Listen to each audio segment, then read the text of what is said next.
Comecei a participar de grupo de oração. Eu lembro do grupo de oração Paz e Mel, que até hoje também é uma comunidade. Eu lembro que eu ingressei na comunidade Paz e Mel, ia num grupo de oração. Quando eu comecei no grupo, muita coisa eu não gostava. Eu não gostava de animação. Não gostava muito da oração em línguas, porque eu não acreditava ainda nisso, né? E é tudo um processo. Eu gostava da pregação. Eu ia no grupo de oração só por causa da palavra de Deus. E foi a palavra de Deus que, aos poucos, foi transformando a minha vida. Foi diminuindo a bebida, as saídas, mulheres? Sim, mulheres, bebida. E os amigos ligando? Você sabe que a experiência que eu tenho é assim. Conforme a gente vai mudando de vida, naturalmente os amigos que não fazem mais parte daquela realidade, eles vão se afastando, e nós também, né? Então, os amigos ligavam, mas eu não tinha muita vontade de ir no carnaval, de sair com eles. E comecei a mais criar uma nova amizade, né? Um novo tipo de amizade. E isso é algo natural que acontece, quando a gente quer, de fato, mudar, né? Uma curiosidade, quando ia para a escola de samba, tinha que comprar fantasia? Eu não. Eu tocava na bateria. Ah, e ganhava. Ganhava, né? E depois eu era filho do mestre, né? Então... Mas a bateria em si, nenhum dos batuqueiros paga a fantasia. Porque você está prestando um trabalho para a escola, né? Então, é o mínimo que eles fazem, dar a fantasia para quem desfila na bateria. E como foi assim, o início do processo? Começou a mudar, a frequentar, e dali, realmente, a vida foi se endireitando? Foi se endireitando. Fui nos grupos de orações, nos retiros. Comecei a participar de missa diária, porque todo esse processo de mudança, Guto, aconteceu simultaneamente com o período que eu ingressei na faculdade. Né? Quando eu ingressei na faculdade, foi esse período também de encontro com Deus. Então, além da experiência de grupo de oração, de ajudar nas missões pouco a pouco, eu lembro que eu era de missa diária. Eu lembro que eu saía da faculdade, eu estudava de manhã, ia 4 horas da manhã para a faculdade, chegava meio-dia no centro de Porto Alegre, eu ia na missa 12h10. Até hoje existe essa missa e essa igreja, a Igreja São José, da Alberto Bins. Todo dia, 12h10, eu ia nesta missa e depois ia para o estágio da faculdade, o estágio onde eu trabalhava, todos os dias. Mas eu nunca pensei em ser padre. Né? Deus foi transformando a minha vida, eu comecei a ser um cristão, buscando ser um cristão autêntico, mas nunca pensei em ser padre, nunca sonhei em ser padre. A mãe percebia a mudança? Como que era? A mãe percebia. Tanto é que eu não vivia em casa, né? O senhor nunca chegava e dizia, eu mudei, eu quero mudar? Não, capaz. A mudança ela foi vendo aos poucos, porque daí ela começou a ver que eu ia em grupo de jovens, eu ia na missa no domingo, eu só escutava música de igreja, só escutava hino, era só música de igreja. E tranquilo, ela não se incomodava. E eu escutava a música de igreja. Comecei a participar das missas diárias e, aos poucos, eu começava a observar os padres. Eu olhava a forma que o padre abria os braços, pegava o cálice, pegava a patena e limpava o cálice, proclamava o evangelho. E cada um que eu ia, eu olhava e falava, se eu fosse padre, eu não ia fazer desse jeito. Mas eu nunca pensei em ser padre. Se eu fosse padre, eu não ia fazer daquele jeito. E fiquei nessa coisa, assim, olhando e vendo as atitudes, como que os padres agiam. Eu sempre quis ser, depois que eu entrei para a faculdade, primeiro eu queria ser delegado de polícia, pelo meu temperamento. Sim. Depois, na faculdade, apresentando seminário e essas realidades de trabalho de escola, eu falei, eu quero ser professor universitário. Sim. Eu pensei, eu dominando a matéria, eu vou ser um bom professor. Não tem para ninguém. Só que, caminhando em grupo de oração, Deus foi apresentando alguns dons que eu não sabia que eu tinha. Sempre fui muito tímido, Guto. Hoje as pessoas, quando enxergam um padre Ágaro, e o jeito que eu sou é sério, um pouco reservado, assim, perfil meio encarrancudo. As pessoas dizem assim, que padre chato, que padre metido, que padre isso, aquilo. Mas, na verdade, é porque eu sou muito tímido, né? Então, eu tenho, um primeiro momento, tenho dificuldade de me aproximar, de abrir e acolher as pessoas. E Deus foi mostrando alguns dons no grupo de oração. Então, eu lembro que eu gostava de rezar, eu entrei para o ministério de intercessão. Pois Deus foi quebrando algumas barreiras. Aquilo que eu detestava, a animação, eu entrei para o ministério de música e fazia animação. Eu fazia o povo tirar o pé do chão mesmo. Imagina. Eu enlouquecia. Depois, Deus foi mostrando outros dons da pregação, né, que foi aquilo que me atraiu nos grupos. Então, assim, Deus foi mostrando tudo aquilo que Ele tinha me oferecido que eu tinha que colocar a serviço. Ao ponto de determinado momento na minha vida, de modo especial nos meus 2 últimos anos de faculdade, eu comecei a sentir um outro chamado, né, de uma entrega maior. Tanto é que a minha mãe, tinha dias que a minha mãe não me via. Passava semanas e a minha mãe não enxergava, porque eu saía de manhã para a faculdade, da faculdade ia para a missa, da missa para o trabalho, do trabalho eu ia para a reunião no grupo de oração, eu ia para a missão na FEBEM, para a missão na FASE, para a missão na casa de dependente químico, grupo de oração, e ficava nessa coisa voltado só para Deus. Só para Deus. Até o tempo que Deus começou a me mostrar uma realidade que eu não pensava, a possibilidade de ser padre. Não me pergunta como. Quando começou, não sei dizer. Cada um tem uma forma. Mas eu entendo que quando eu começava a olhar aqueles padres e dizer, se eu fosse padre não fosse assim, meu padre não ia ser assim, ali Deus já estava suscitando algo. Ao ponto de, no último ano de faculdade, eu lembro que, em virtude da dificuldade financeira que eu estava vivendo, quase que eu não consegui concluir a minha faculdade. Porque não tinha dinheiro.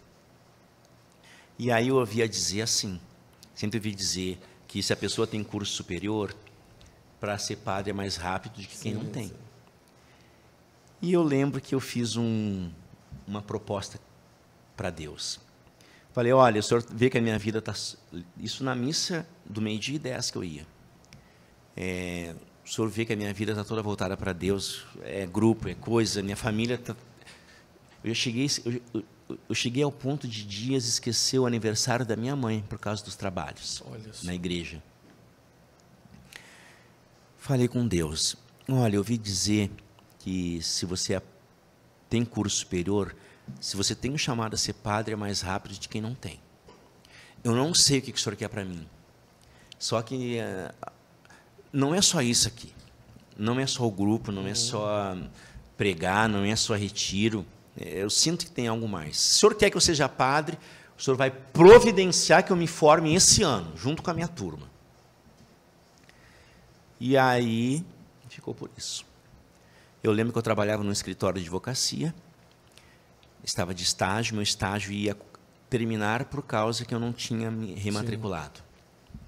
Eu lembro como se fosse hoje, na véspera da rematrícula, a advogada que trabalhava diretamente comigo perguntou como é que eu estava, como é que eu não estava. Ela era da igreja, não participava na igreja que eu participava, mas ela era de igreja. Falei, estou bem, está tudo tranquilo, blá, blá, blá, blá, blá. E perguntou da faculdade. Eu falei, a faculdade, eu não sei ainda esse ano, porque eu estou com uma pendência de rematrícula. Sei que no final daquele dia o dono do escritório chegou e chamou, perguntou, está com problema na faculdade, né? Falei, estou. Ele perguntou quanto que custa para... Quanto é necessário para que você faça a rematrícula e possa cursar esse semestre. Eu falei o valor na época, ele pegou o cheque, assinou, preencheu o valor e falou, está aqui, quando você puder, você paga. E eu me rematriculei. Assim. Tranquilo, me rematriculei o penúltimo semestre e faltava o último. E aí, no último semestre, eu já não estava mais nesse escritório e não tinha mais jeito de fazer a rematrícula. O que aconteceu? Eu lembro como se fosse hoje, um grande amigo meu, Tiago Muri, do grupo Nova Geração, ele soube que eu estava com esse problema, ele reuniu o grupo, os amigos, e começou a angariar recursos com os irmãos linda da igreja, dos grupos, para eu pudesse me rematricular. Lembro que na véspera, mesma coisa, na véspera da rematrícula, ele ligou para mim e pediu que eu abrisse a Bíblia no livro do profeta Isaías, capítulo 55.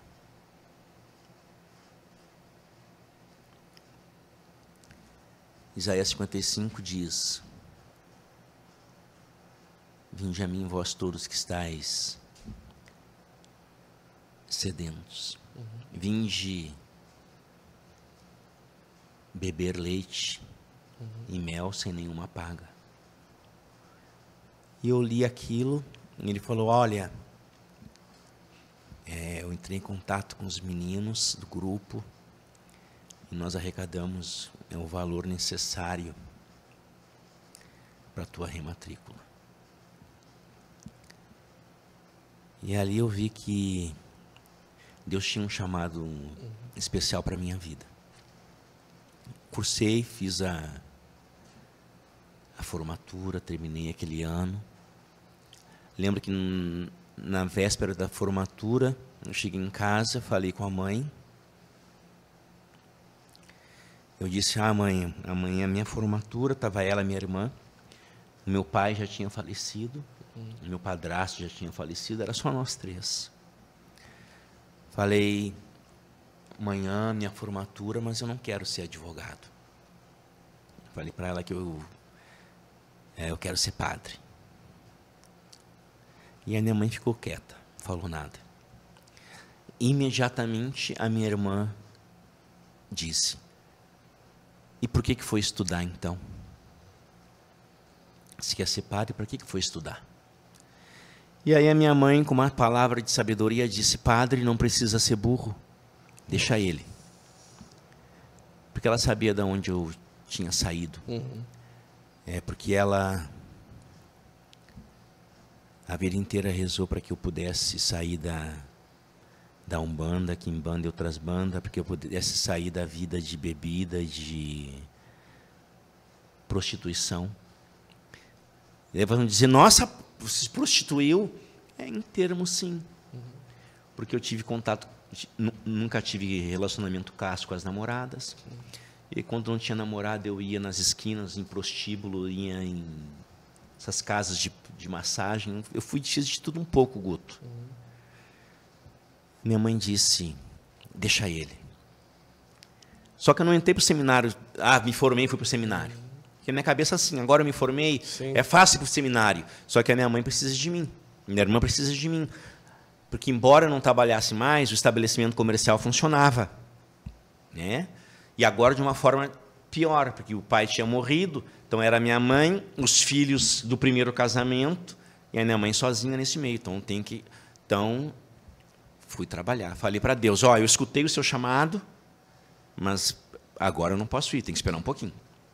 Então aí comecei a trabalhar num outro escritório que deu mais possibilidade para mim de crescimento, do Dr. Felipe Pastro Klein, era eu e ele, um escritório maravilhoso e proporcionou muita coisa para mim. Eu entrei no escritório dizendo, olha, eu vim aqui passar só uma chuva. Eu não quero ser advogado, eu quero ser padre, só que agora eu preciso trabalhar. E fiquei ali. Trabalhei uns 2 anos, com a mesma rotina. Trabalhava de manhã e à tarde, 12h10 eu ia na missa. Até o ano de 2005, na missa, o evangelho, quem ama seu pai e sua mãe mais do que a mim, não é digno de mim. E aí, aquela palavra veio como uma flecha no meu coração. Saí da missa, eu cheguei no escritório e falei para o Felipe, a partir de janeiro de 2006, eu não estarei mais aqui, procura outra pessoa, eu vou para o seminário. Ele não acreditou muito. E aí fez 1001 propostas, ele me ofereceu metade do escritório para entrar só com trabalho e ser sócio dele. Eu falei, não dá mais, não tem mais como ficar aqui, não consigo. Foi duro falar com a minha mãe, dizer que o outro ano eu já ia para o seminário, para minha irmã. Mas fui. Em 2006, eu conheci a Providência Santíssima, que já estava um pouco dentro de mim, Sim. por a própria providência de como eu me formei e tantas outras realidades.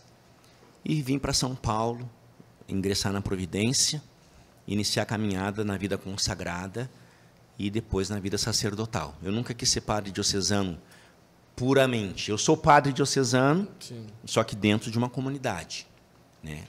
De padres, irmãos, irmãs, casais. Não foi fácil, Guto.